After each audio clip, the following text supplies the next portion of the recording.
Today, me and Salem have decided that you deserve to be happy. So I have 3 more 5-star reads that will definitely make you happy. Right, Salem?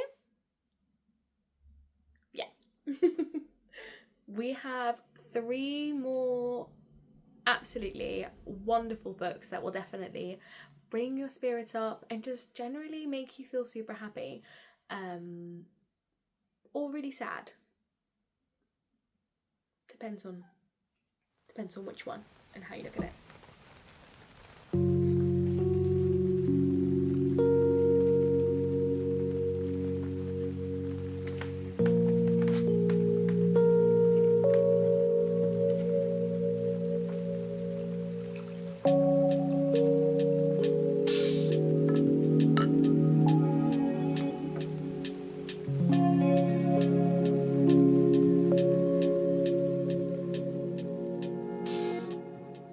I truly believe that you deserve to be happy, but actually now I think about it, none of the books that I will be talking about today will make you particularly happy. In fact, they'll probably make you kind of sad, but they'll do it in such a beautiful way that you'll want to reread the book again and again and again.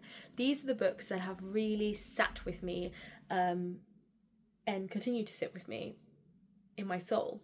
I'm going to start with my lowest and most recent 5 and then my highest 5 at the end. This is Nightswimmers by Róisín Maguire. It's about Grace. She lives alone in a coastal village in Northern Ireland, filling her days with wild swimming, fishing, quilting and baiting the tourists who blow in from the city.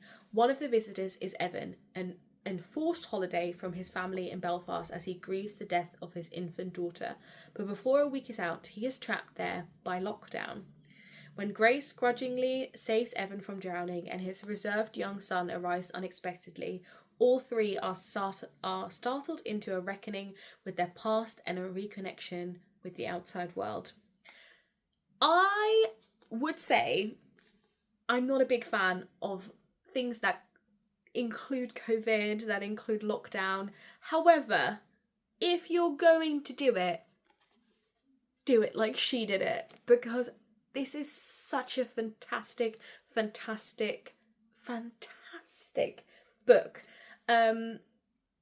I feel like these Northern Irish writers keep popping up, and I know that they're doing a lot in Northern Ireland for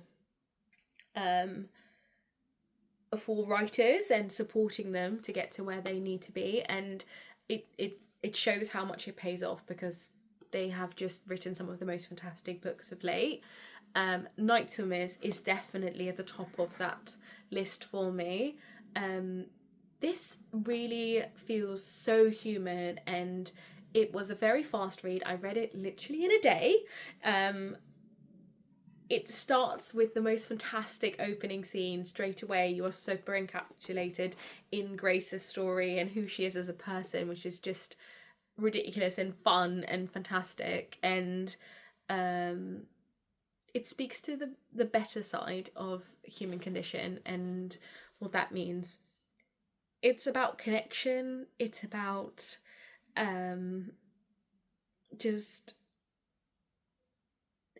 it's warm, it's unsettling sometimes, but in a great way, and it's fantastic. Definitely would recommend. And also it has a nice ending, so that's nice, because often my books that I love don't, but this one does. So Nightswimmers, my first 5-star read. As you will be able to see from how loved this copy is, this is a book I have gone back to many times since I read it. This is Black Butterfly by Priscilla Morris. I think this might be some of the absolute most beautiful writing I have ever read. It is set in Sarajevo, spring 1992. Each night, nationalist gangs erect barricades, splitting the diverse city into ethnic enclaves. Each morning, the residents, whether Muslim, Croat or Serb, push the makeshift barriers aside. When violence finally spills over, Zora, an artist and teacher, sends her family to safety in England while she remains. As the city falls under siege, Zora and her friends are forced to rebuild themselves over and over. Theirs is a breathtaking story of disintegration, resilience, and hope. When I think of war-torn countries, when I think of things that are happening right now, like in Palestine, when I think about refugees trying to cross waters, when I think of anything, I take a moment to think about Zora in Sarajevo in spring 1992 as she battled with her entire home being torn apart and everything that happens when men around you decide to play war games. And I remember that at the end of the day, when it comes to war, you do not have a choice, and those decisions get made without your consent, no matter how much the locals and the people who live there and have built their lives there and have built their communities there might not want it. It can still happen. And this character, more than any other character I have ever read, has sat with me. I think when a book allows you to understand the world around you better and helps you understand human condition better, it is such a powerful book. This might be some of the most beautiful writing in the world out there. If you haven't read it, please do. There's a beautiful moment where you understand the title of the book. I won't spoil it, but I did cry a lot, and I can still picture it. I can probably still quote you a lot of it. So, a fantastic book. It also isn't really in chapters, it's in big blocks of time, and that really makes sense to the book because it feels like time is just flowing past and it can feel crushing.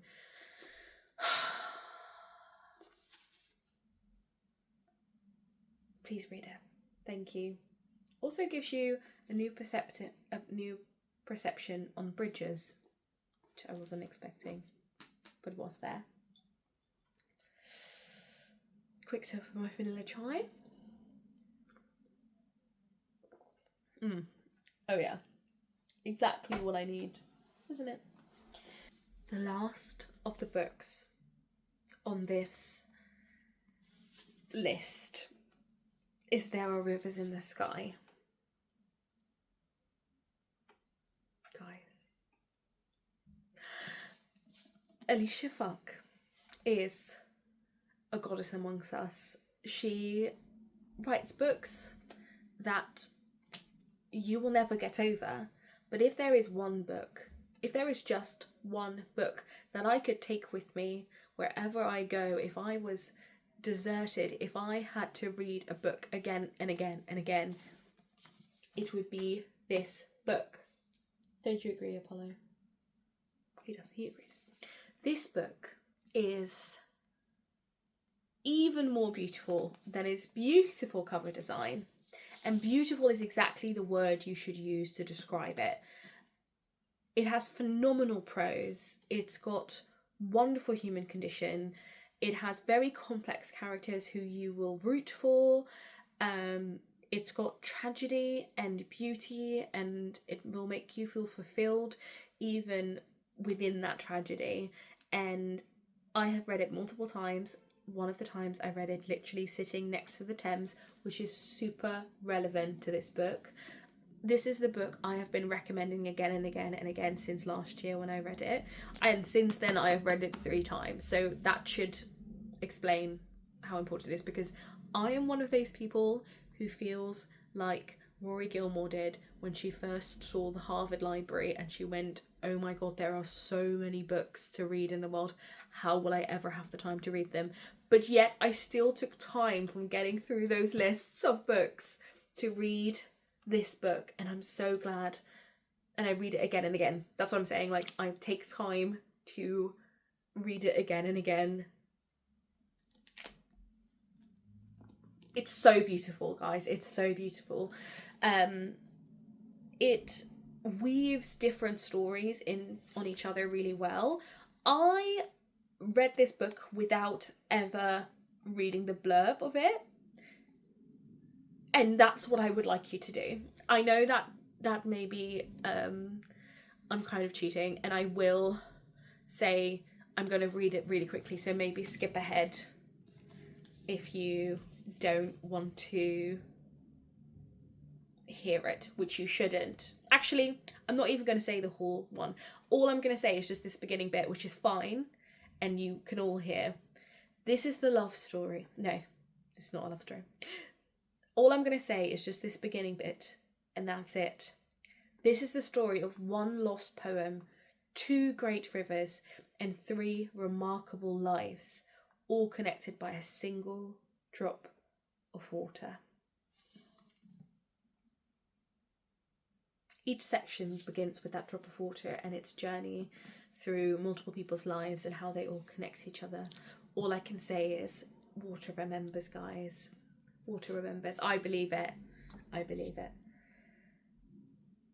Oh, it's such a good book, guys. It's my absolute favourite book of all time, which is saying something. Okay. So, those are my 3 5-star books for today. Thank you so much for coming to part 2 of this, and I really look forward to doing more parts of this one because I have even more 5-star books that I would love to share with you. But I hope that you love them. These are really 6-star books rather than 5-star books. I should call this 6-star books. I would sell my soul to read again. Okay. Thank you for coming along, guys. I can't wait to see you at the next video.